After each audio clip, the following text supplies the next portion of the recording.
Certainly can. Okay, hello, good morning, good afternoon, good night, everyone. Thank you for joining us. For those who don't know me, I'm Jordan Richards. I am a lecturer at the University of Edinburgh in the UK. On behalf of the organising team, I'm very pleased to welcome you to the Spatiotemporal Statistics and Data Science, so the STSDS online seminar series. So this is the second in our series. And for those of you that haven't joined us before, I'm just going to quickly introduce us again. So this series brings together professors, researchers, practitioners and students from all over the globe to explore methods, theory and applications of space-time data. Our goal is to provide an avenue to share ideas and to spark conversations that push the field forward. We're very grateful for support from the ASA, so the American Statistical Association, their section on statistics and the environment, the Royal Statistical Society's Environmental Statistics section, and TIES, the International Environmetric Society, whose communities help broaden the reach and impact of this series. So the setup for each of our seminars, they're going to run for 60 minutes. The speaker will present for 45 minutes, and then they'll be followed up by 15 minutes of questions. Please feel free to type your questions into the chat at any time. This week, we will be able to have you and actually asking the questions yourselves. But for any questions that are in the chat, we'll collect them and raise them after the presentation during the discussion period. All of our talks are recorded, and the recordings alongside the slides will be posted on our website. It's stsds.org. We typically host 1 to 2 seminars each month, and you're also welcome to nominate future speakers or yourselves if you so wish.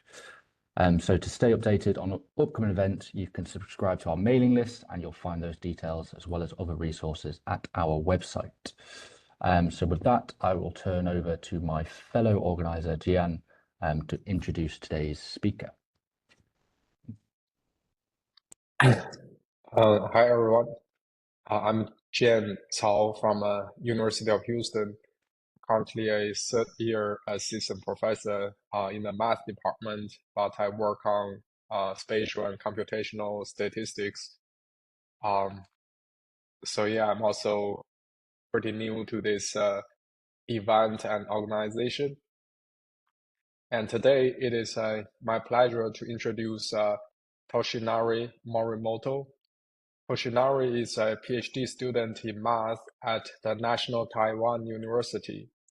Toshinari received his Bachelor in Engineering and Master of Science in Information Science from Kyoto University, where he worked on artificial intelligence. Motivated by a growing interest in mathematical foundations of AI, he earned his second Master of Science in Applied Mathematics at National Taiwan University. He's currently focused on rank estimation in factor models, tensor-based dimensionality reduction in deep learning, and clustering methods for functional data. With that, I'm happy to turn it over to Toshinari to begin his talk. Okay, can I? Oh, yes. Can everyone see my slides? Okay. Yeah. Yes. Good morning, or maybe good evening, depending on your time zone. Thank you very much for joining this online talk today. My name is Toshinari Morimoto from National Taiwan University. Today, I'm going to talk about our recent work, mean shift class for clustering functional data, a scalable algorithm and convergence analysis. In this study, we propose a new clustering method for functional data. Our method is designed to handle the large dataset efficiently. In this talk, I will explain the main idea of our method. And I will also present an application to a real dataset. And let's get started.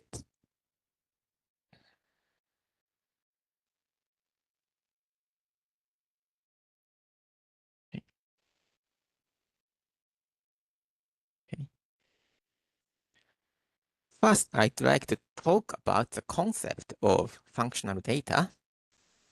We often see functional data in daily life, For example, in medicine, we have heartbeat signals, and in finance, we have stock prices, and in weather science, we have temperature records. And these data are recorded at separate points, but we can also regard them as continuous curves. These examples are all time series, but functional data are not limited to time series. The axis can also be location or something else.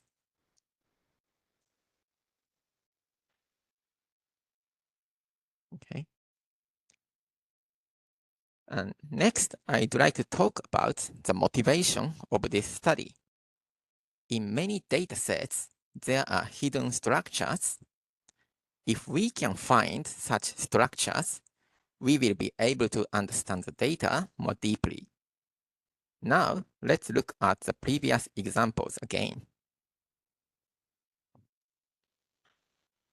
If we find a hidden pattern in heartbeat signals, maybe we can help doctors make a diagnosis. In investment, maybe we can know whether we should buy a stock or not. And in weather science, I'm not sure, but maybe we can just help the researchers write a good paper or something. And to find hidden structures, clustering is a good approach. It often gives us new insights. Maybe we can understand how the data are generated. Therefore, clustering often becomes a bridge to the subsequent analysis.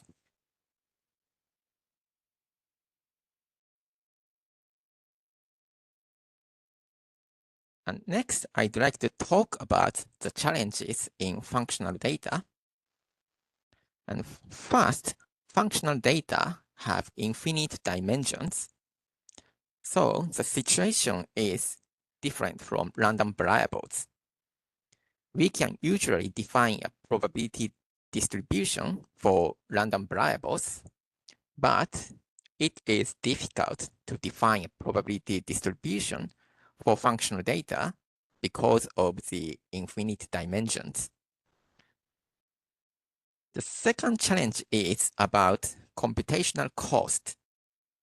In functional data analysis, we often observe partial trajectories, but not complete trajectories. So it is common to reconstruct the whole trajectory using the entire dataset, but the computational cost often becomes a problem. Okay. So we set our goals keeping these challenges in mind. There are three key features of our method. First, we extend an existing method to the functional space. As a result, our method can perform clustering directly in functional space. Second, we introduce some techniques to reduce the computational cost. As a result, our method can handle large dataset efficiently. And finally, we also ensure that our method is theoretically well-founded.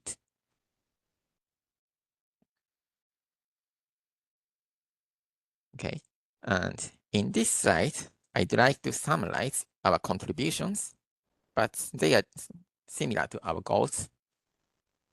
Okay. First, we propose a functional mean shift algorithm.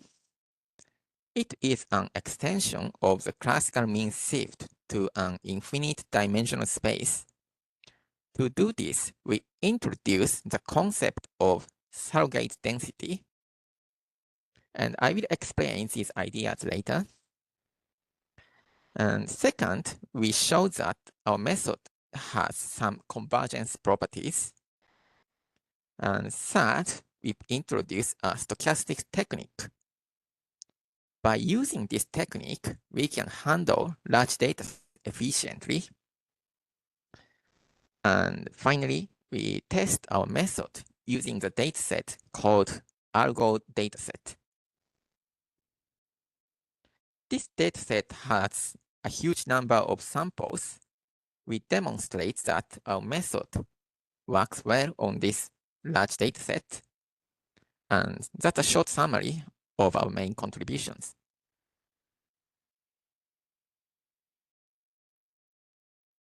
Okay. And I'd like to introduce our method, but we have plenty of time today. So before that, please let me review mean shift. Our method is based on mean shift. We will later extend mean shift to functional data. And mean shift is a clustering method for vector data. And the idea is simple. It estimates the underlying probability density and then perform clustering by finding the high density regions. But sorry, strictly speaking, what we estimate is the gradient of the density. But for easier understanding, maybe I just say it estimates the density. And the key idea is this. We move each data point towards the nearest mode of probability density, and then we repeat this many times. And finally, the data points stop moving. As a result, they are merged into clusters. That's the basic concept of mean shift. And from the next slide, we will see the details.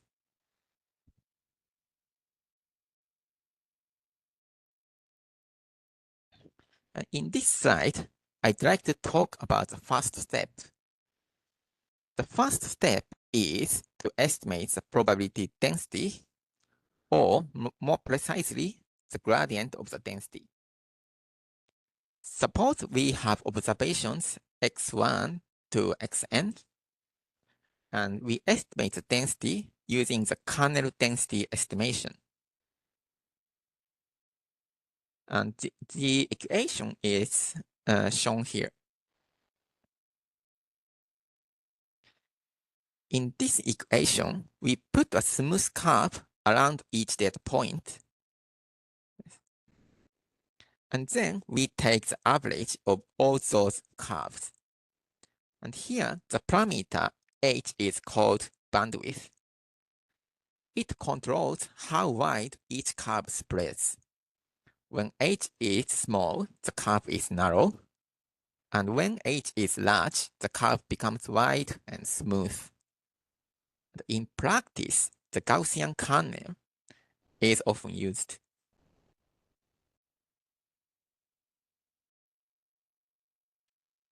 And now, let's look at a simple example. And this is just for those who are not very familiar with kernel density estimation. And in this example, the data sets are sampled from a triangular distribution. And the blue line, okay. The blue line shows the true density, and the orange line shows the estimated density. And the bandwidth h is chosen by a common rule, but to be honest, I don't know much about it, and we can see that the estimation is close to the true one. So we can say that kernel density estimation works quite well on this example. But just as a remark, in mean shift, what we estimate is not the full density. What we estimate is its gradient. And this example is just to give some intuitions. Okay.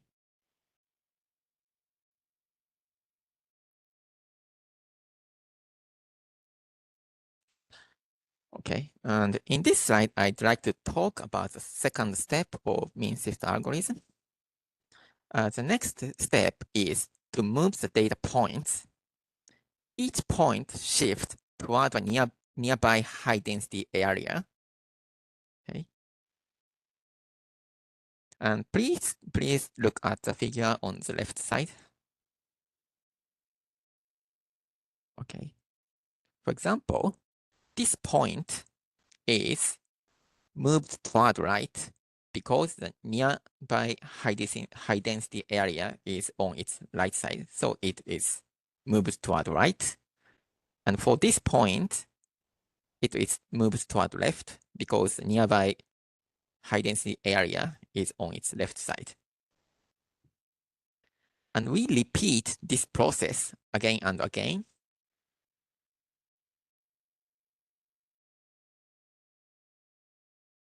And please look at the figure on the right. As you can see, the points get closer and closer, and finally, they gather into several clusters.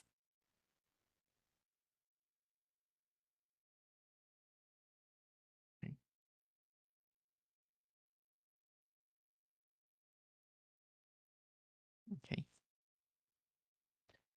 And next, please let me show one more example. This is an animation, and this is a two-dimensional case, and there are 3 clusters in total, and you can see that nearby points gradually merge together, and finally, they form several clusters. Okay.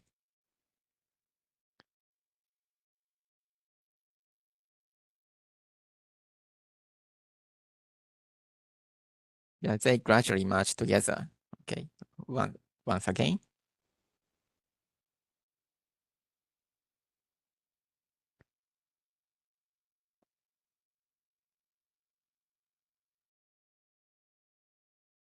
Okay, and go back to the slide.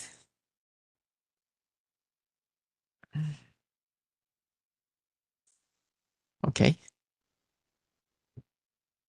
I said that the data points are moved somewhere, but earlier I didn't give any specific formula for it. So in this slide, I'd like to explain the details. This algorithm runs iteratively, and here new is the current iteration number, and each data point at step new, for example x1, is updated by this formula. And we assume that the derivative of the kernel function kx can be written as minus x times gx. And this is like a weighted average of all sampled points. If a point is close to x1 new, we give it a larger weight, and otherwise we give it a small weight. And maybe you wonder where this formula comes from. And we simply find the point where the derivative of this density becomes 0. Okay.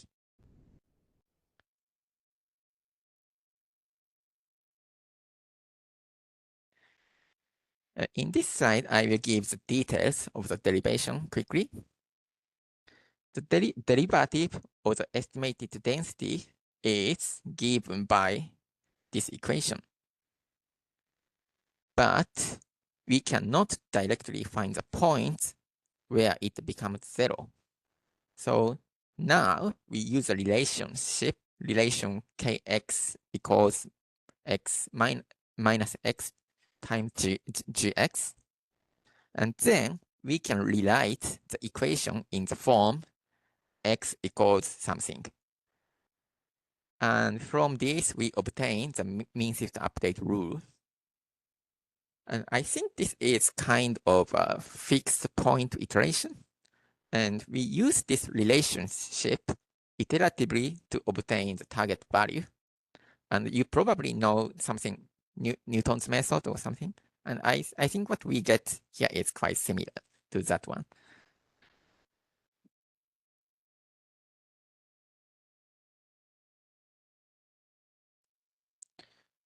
Okay. And In this slide, I'd like to talk about a variant of mean shift.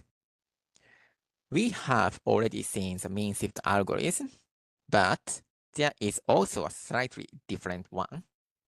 It is called blurring mean shift. In the standard version, we use the original data point to compute the density or the gradient of the density. But in this version, we use current data points instead. Yes, this. And in practice, this version often converges faster than the standard version. And later, we will extend this mean shift algorithm to functional data. And we will use this blurring version in our method. Okay.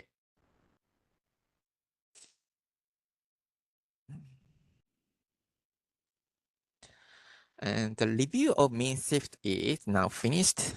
And I'd like to summarize it once again. We move each data point towards the nearest high density area. And then by repeating this process, the data points merge into several clusters. And now I'd like to say something about its extension to functional data. We cannot define a probability density for functional data. To deal with this issue, we introduce a concept called surrogate density. And based on this idea, we will extend mean shift to functional data.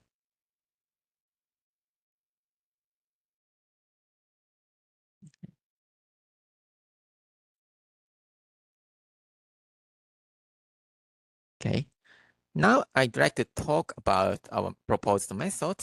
And in this slide, I first would like to talk about some basic assumptions. In functional data analysis, each observation is a function. And we assume that each function belongs to L2 space. And this space is equipped with a standard inner product. This one. And I believe that this setting is common in functional data analysis. And I think there are two main reasons why we use this space. First, L2 is a normed vector space. So we can add two functions or multiply by a scalar. And we can also define a distance between two functions. So we can deal with them like random vectors. And second, L2 is complete. This means that the limit of a Cauchy sequence still belongs to L2. And this property is important when we discuss some convergence properties.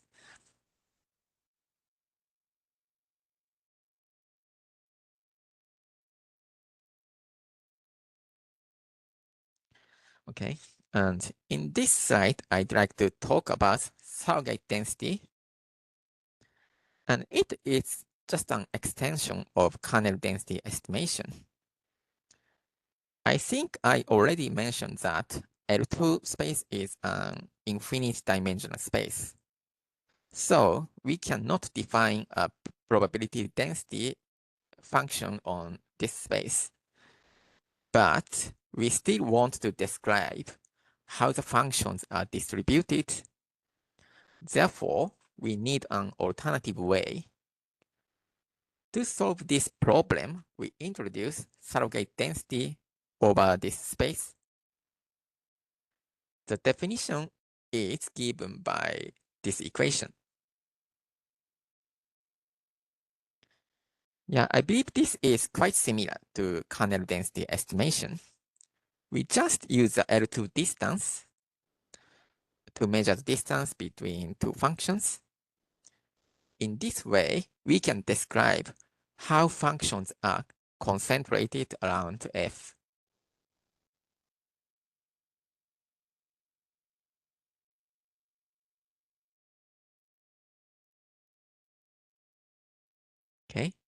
And now we are ready to introduce functional mean shift.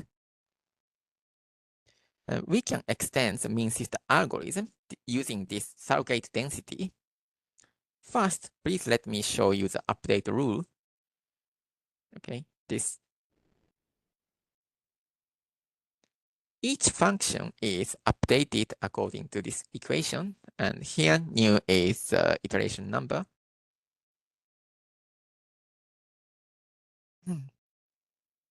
And as you can see, this is actually almost the same as mean shift algorithm. The Euclidean distance is simply replaced by L2 distance. And we derived mean shift algorithm from the gradient of the density, right? And in the same way, we can derive functional mean shift from the gradient of the surrogate density.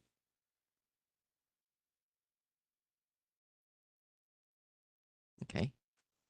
And this part is a bit technical, so I will not go into the details, but in this slide, I just would like to talk about some basic idea. The surrogate density is not an ordinary function. It is a functional. So the input is a function and the output is a real value.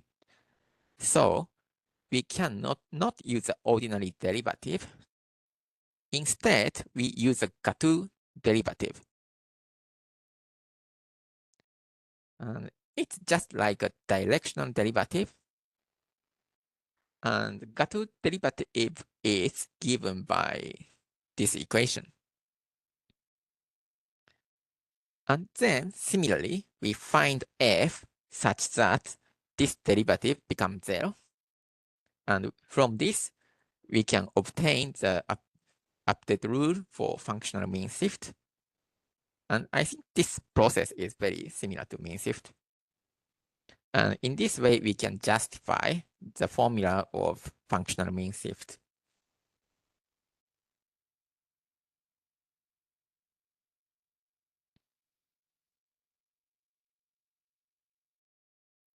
Okay.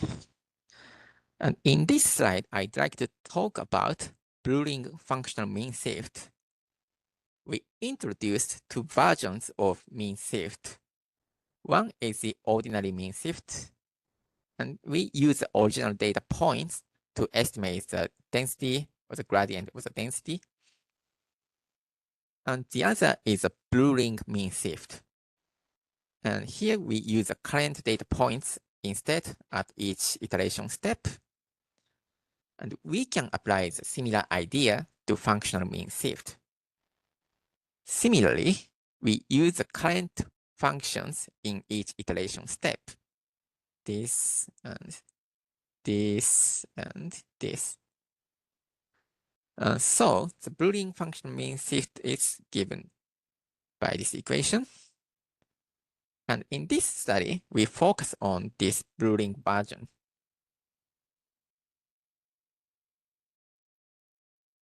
Okay.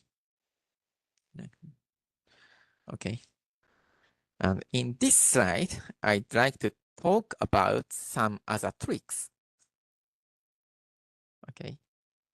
I mentioned that one of our goals is to handle large data sets.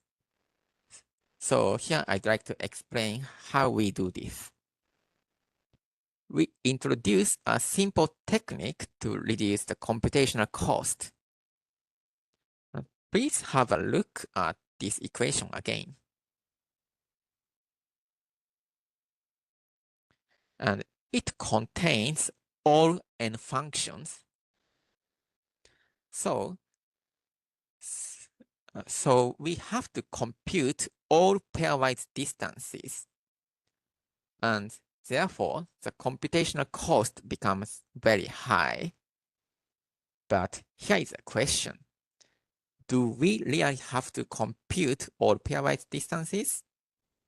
Actually, we don't need it. Okay, please think about the law of large numbers. If the sample size is large enough, we can get a good approximation. So here we don't need all n functions. Our idea is based on this observation. We divide data set into several groups. Then we perform updates within each group.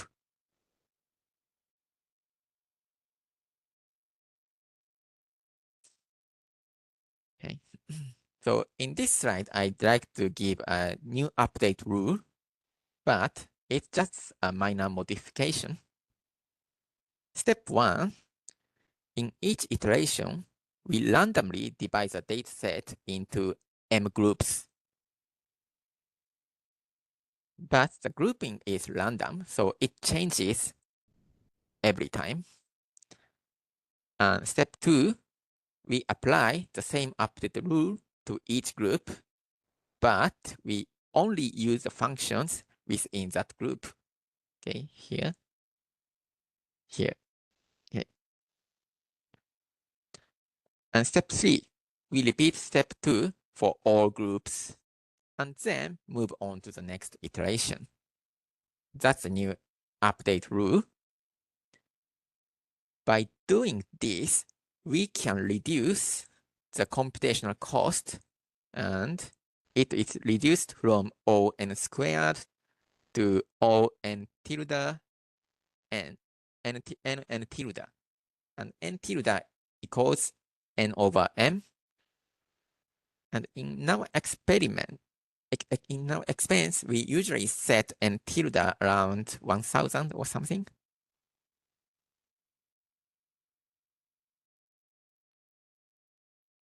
Okay. And in this slide, I'd like to highlight one more important point. In our computer, memory size is always limited. For example, in deep learning, the GPU memory is often very small. So we divide the dataset into small batches. In this case, the updates are sequential. I mean, each batch is processed one by one. So we have to wait for one batch to finish before we move on to the next batch.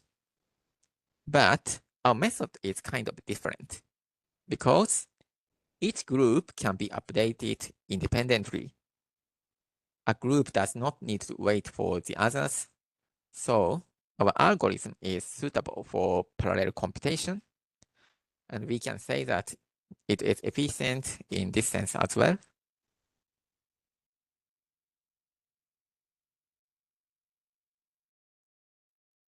Okay, next. Okay. And in this slide, I'd like to share some theoretical results. We propose a version with random partitioning, but for that version, we currently have only some partial justification. The complete proof is still in progress. So our main theoretical result is for the full data setting.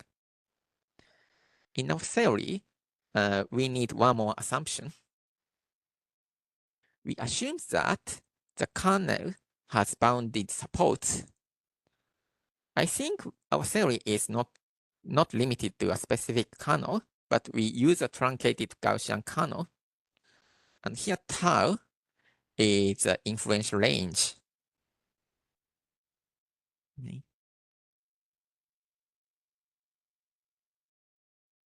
Okay, and in this slide, I'd like to talk about convergence properties. Okay. The first point says that each function will converge to some point, and this is a nice property because it means that our algorithm will eventually stop.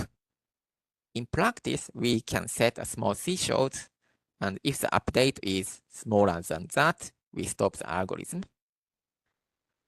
And the second point says that where each function converges. Please recall that mean shift is a mode-seeking procedure. And these two equations show that the limit point is a local maximum. Especially the second equation is something like a Hessian matrix.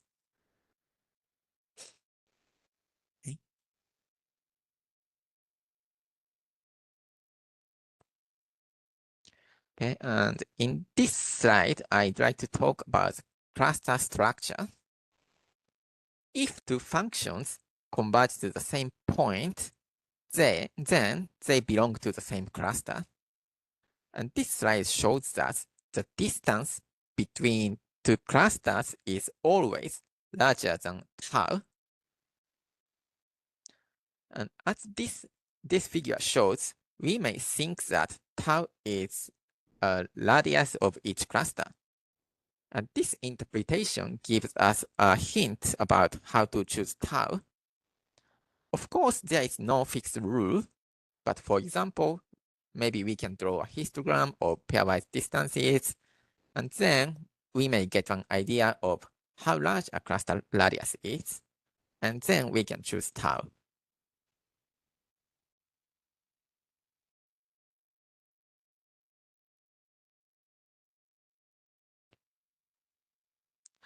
Okay, and finally, I'd like to talk about our application, the application of our method.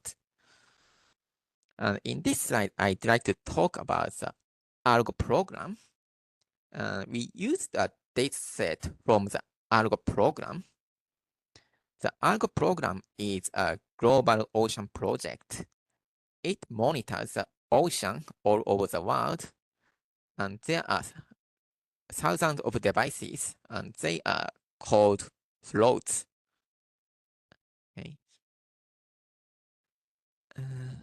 The floats go down into the sea and then come back.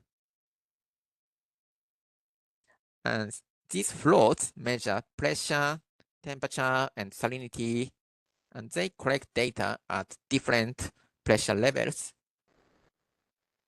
And each record also contains some time or location information. And we think that this data set is a good example to test our method because it contains a huge number of samples.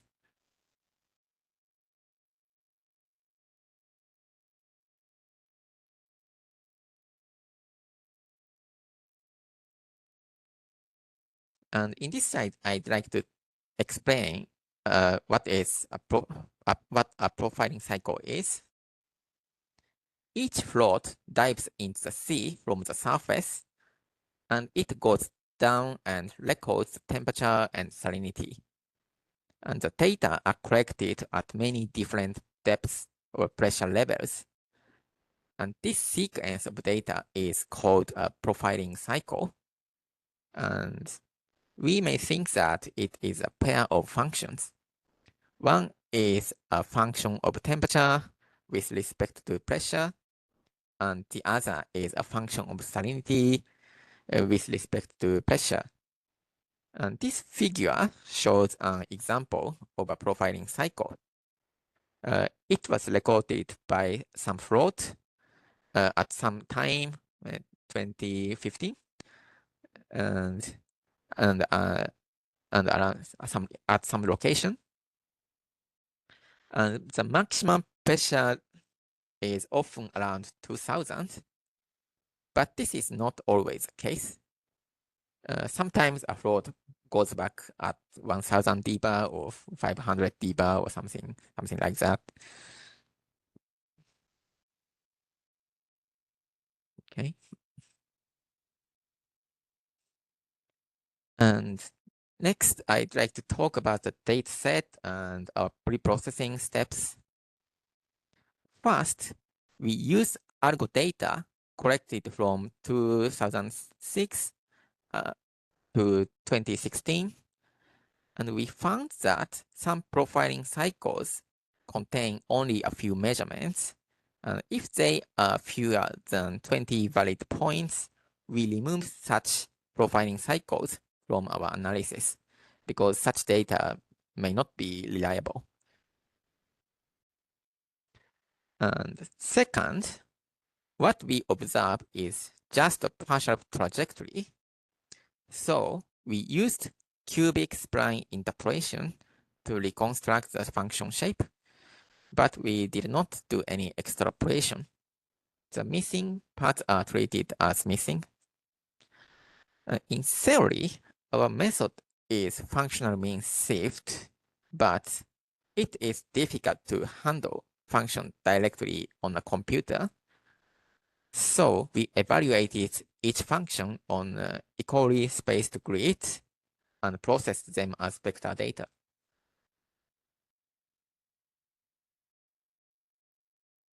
Okay.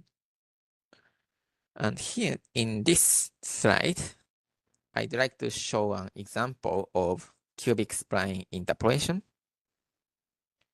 One profiling cycle contains several measurements, and then we reconstruct the functional shape from these discrete observations. And the left panel shows temperature, and the right panel shows salinity. And the blue dots are the actual observed points, and the red line shows the reconstructed function. Okay. And as you can see, the spline can reconstruct the overall function shape quite well.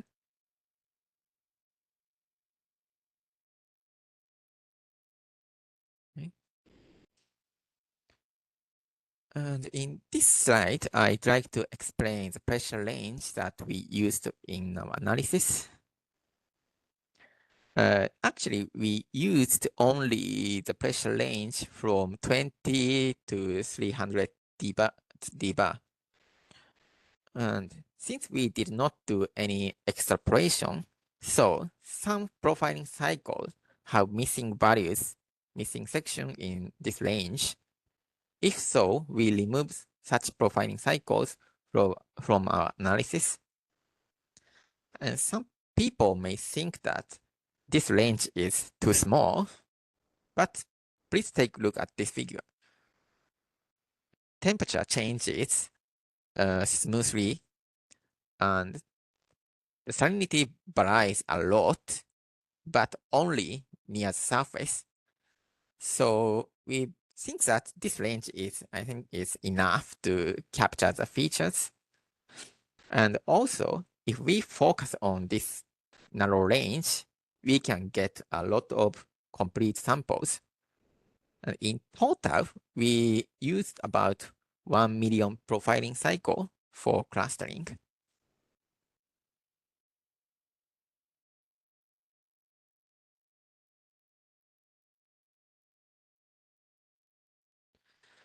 Okay, next I'd like to talk about some technical settings. First, we use a truncated Gaussian kernel, this equation. And second, when applying random partitioning, we divided the data into 1024 subsets. And then each subset contains about 1000 samples. In our experience, this size is usually large enough to get stable estimates of surrogate density.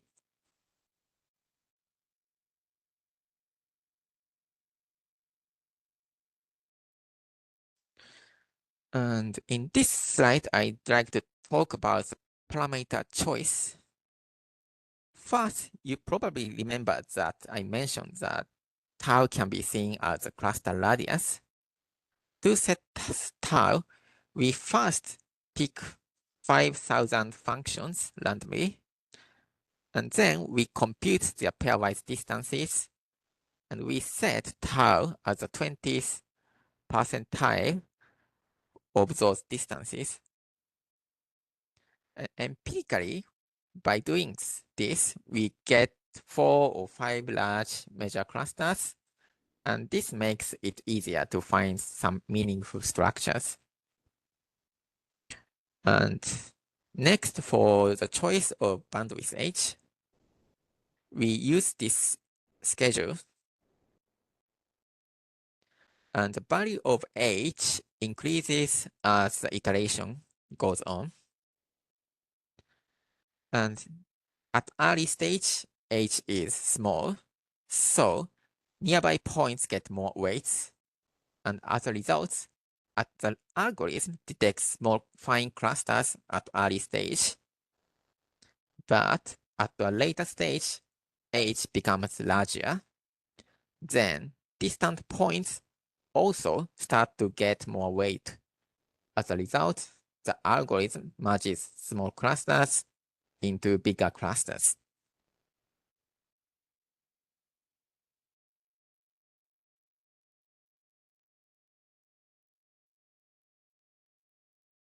Okay. Next, I'd like to show the clustering results. And we will show the results on the word map.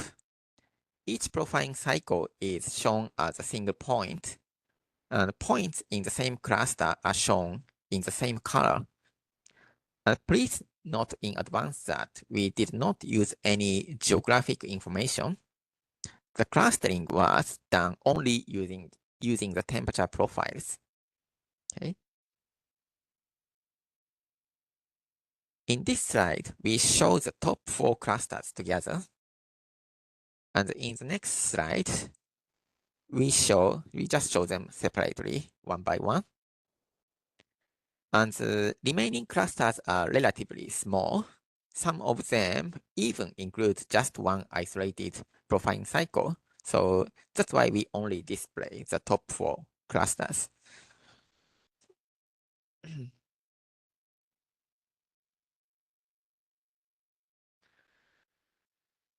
And in this slide, I'd like to give some comments on the clustering results. We did not use any location information for clustering, but the clusters still show clear geographic patterns. I think this probably suggests that the functional mean shift captures some meaningful structures. And it also suggests that temperature structure maybe differ across different regions. We are not oceanographers, but these patterns probably reflect the local environments, such as some cold high latitude region or some warm equatorial zones or something like that.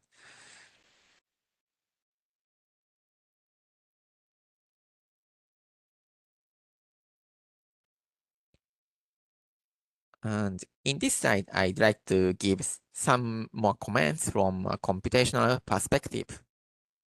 We analyzed 1 million profiling cycles, and this is quite a large data set, but we still got some meaningful results from such a huge data. This supports the validity. I think this supports the validity of our method. And the entire analysis was completed within 1 day. Of course, I'm not saying that 1 day is fast or slow, but the important point is that we finished it in a feasible and reasonable amount of time. And I also would like to add one more point. If we have 1 million samples, we need about 4 terabytes memory to store all pairwise distances, and this is usually impossible in practice. From this perspective, I think the random partitioning is an effective strategy. Okay. And finally, please let me also show the clustering results for salinity. But the results are similar to temperature. We still see clear geographic patterns as well. Yes. And this suggests that our method captures meaningful structure in both temperature and salinity profiles. So this also provides evidence that our method is effective for functional data clustering. That's all for the results. And next, I will move on to the summary.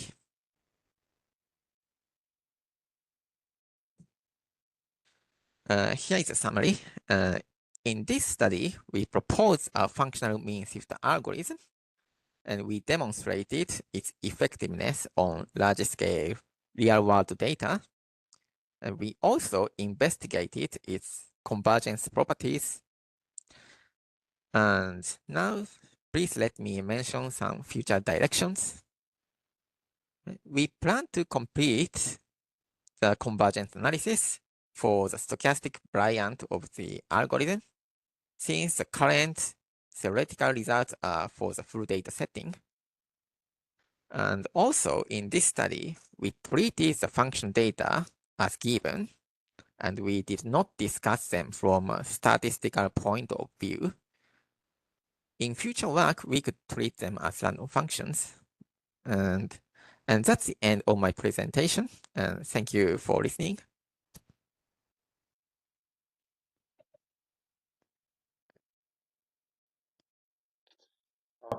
Thank you for your presentation, Toshinari.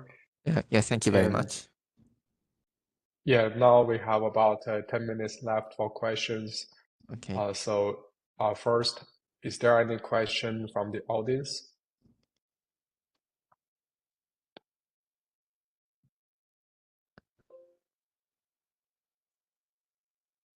So maybe I can start. It strikes me that your method is has some similarity with MCMC, which iteratively optimize or sample the next latent variable or point per se, but I didn't draw exact connection between your method and MCMC.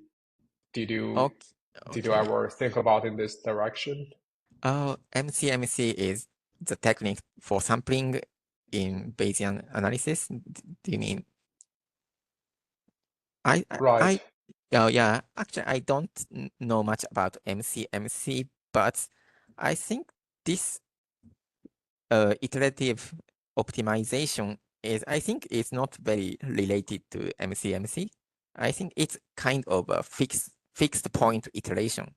It's a kind of optimization method, like Newton methods using functions derivative.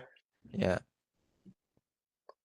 Maybe it more resembles a coordinate descent algorithm. Yes. Also have a second question. Okay. Yes. So regarding, I was also studying the Argo dataset, but I was doing point prediction together with Mary, and wonder for the clustering, do you have some follow-up questions that you want to solve, or do you get some conclusions from the clusters that you concluded?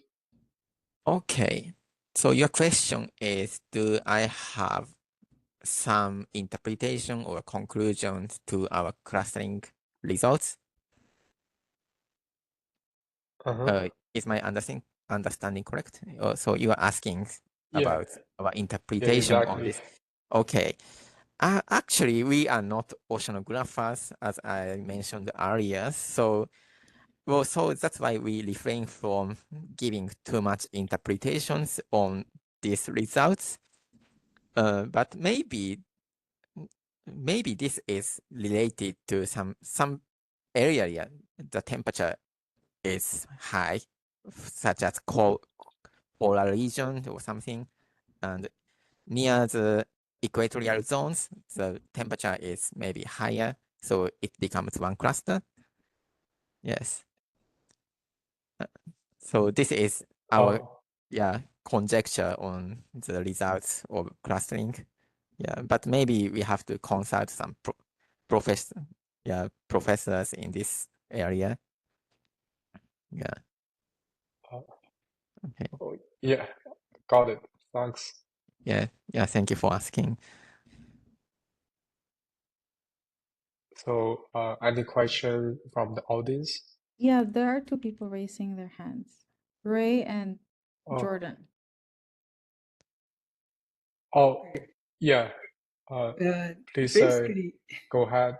Yeah. in terms of prediction, that is a very interesting question to do for this Argo project. But the data set is so rich.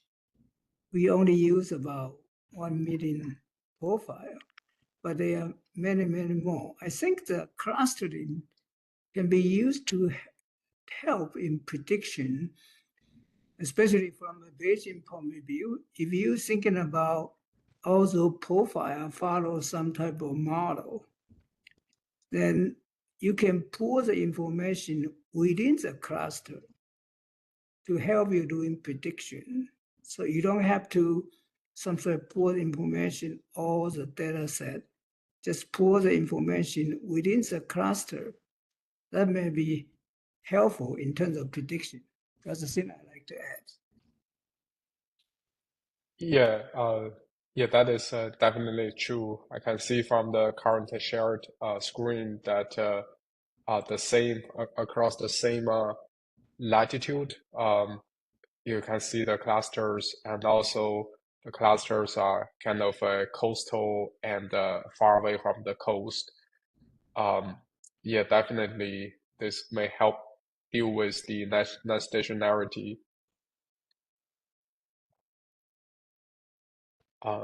And so Jordan was also raising hand. Sorry, I couldn't see who was raising hand. Jordan. Yeah, I just have a quick question. And thank you for what was really interesting talk. Well, actually, I have two questions. Oh, thank you very much. My first question is related more to the application. So you have both measurements of temperature and salinity. Yes. So sort of a natural question for me would be, could you extend this methodology to a setting where you were clustering bivariate functions and actually doing a single clustering of both variables? Okay. So that'd be my first question. Sorry, I didn't quite catch that. Could you say the question? Yeah. So here you show two sets of clusters, right? You've got a cluster for salinity and a cluster for temperature. Oh, yes. But could you envision an extension of your method where you're clustering bivariate functions? So you're clustering on both the salinity and the temperature together at the same time? Okay. You're saying that maybe we can, we did two different clustering, but you are wondering maybe we can do it simultaneously or merging them. Yeah, maybe, yeah. In the future we can try this, but we didn't. Yeah, as in my first impression, I think I can do it separately. So that's why we did it one by one. So yeah, thank you for this comment. Maybe we can consider. Let me add that. Yeah. Theoretically, you can extend that to bivariate or the high dimensional or multivariate type of function. The difficulty is when the dimension increase, then you have to estimate the surface, and you have to compute the distance between the surface, and that become more computationally intensive. So it's possible to extend that, but it's something like you have to thinking about it. It's a trade-off, become what you can gain and how much additional computation you have to do. So it's possible. This, I think, is one of the direction for the future research. Thank you. Okay, thank you. Yeah, thank you. One final quick question as well. I really liked the idea of having a sort of a schedule on the bandwidth. Oh, yes. Essentially changes during the algorithm. Yeah. Could you comment on how you would pick that? Because I imagine the results you get are quite sensitive to that choice. Oh, okay. Actually, this schedule was used in previous research, and I just use this one, and after using this one, I found that result is nice. So actually, maybe we can also tune this parameter, and possibly we have better results, but the clustering takes a lot of time, so we couldn't spend a lot of time tuning this parameter. But maybe we can in the future we can tune it and see the different results. Thank you for this comment. Thank you. Yes. Yan was raising her hand. Yeah, maybe we can start from the audience. I saw one in the chat. It's from Peng, asking about how did you choose the value of tau to use? Okay. Is it written in chat box or something? Or in chat. Yeah. Thank you. How did you choose the value of tau to use? Okay. Please let me. Oh, yeah. It's written in this slide. The tau is we first pick 5,000 randomly chose 5,000 profiling cycles, and we computed 20th percentile of pairwise we set tau as a 20th percentile of this pairwise L2 distance. If we choose very small value, maybe we'll have a lot of small clusters. If so, it is difficult to find some meaningful structure. And if we set tau very large, maybe we get only 1 or 2 clusters. In such a case, we cannot find any meaningful structure. And I think if we take this value, 20th percentile, we often see some 4 or 5 clusters. In such a case, maybe it is easier for us to interpret the cluster. So that's why we chose this value. I have a question. Yes, please. About the time. Do Okay. you think the cluster will change across time? Because 2006 to 2016, it's a long time. And, you know, Yes. with the temperature heating up, I imagine those profiles have evolved. So Jen and I are actually also writing a paper on Argo float. So we are very familiar with the data set, and we like your clustering very much. It's very informative about the non-stationarity of these of these profiles. So yeah, my question is about the time. Do you think those clusters will change over time? Yeah, actually, I'm not oceanographer, so I can't say yes or no, but possibly yes, because global environment is changing. So maybe if we pick different year, maybe we will get different clusters. But I haven't tested, so I can't say yes or no. Yes. Thank you for your question. Okay. Yeah. I also have one question. Oh, yes, please. Yeah, so I think it's on around page 26. So 26. Okay. Yeah. Page 26. It's about this page? The fast. Yes. It's about the fast algorithm. Yes. So you group the data. Yes. I was wondering, like maybe like this kind of group, can this kind of group influence your cluster results? I think in theory, if the subsample size is large enough, it does not have big impact on the results. But if we separate into too many groups, each group has a very small number of size.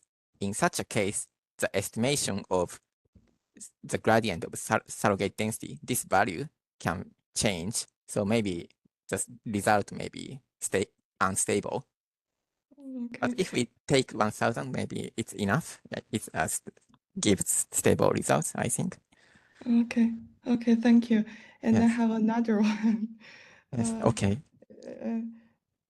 So it's so you said you will use the cubic spline to smooth to feed the data first. Yes. Yeah. So then I guess you will get also you will use also the coefficients to do the modeling. I mean, it will will it go back to the vector data? Oh, you mean that actually what we process is a vector data? Yeah. Oh, I yes, was wondering. you are right, because a computer cannot process the function directly. In theory, we process the function, but on the computer, it is not convenient to process the function because Yeah. function itself has infinite dimensions. So we have to eventually separate on the grid and evaluate on that grid point and express it as vector data. Yeah. Yeah. Okay. Okay. Thank you. Thank you Yeah, for your excellent talk. yeah, thank you very much. Thank you. If I guess that's all the questions, and that's it call it for today. And thank you all for attending this online seminar, and wish you all best weekends.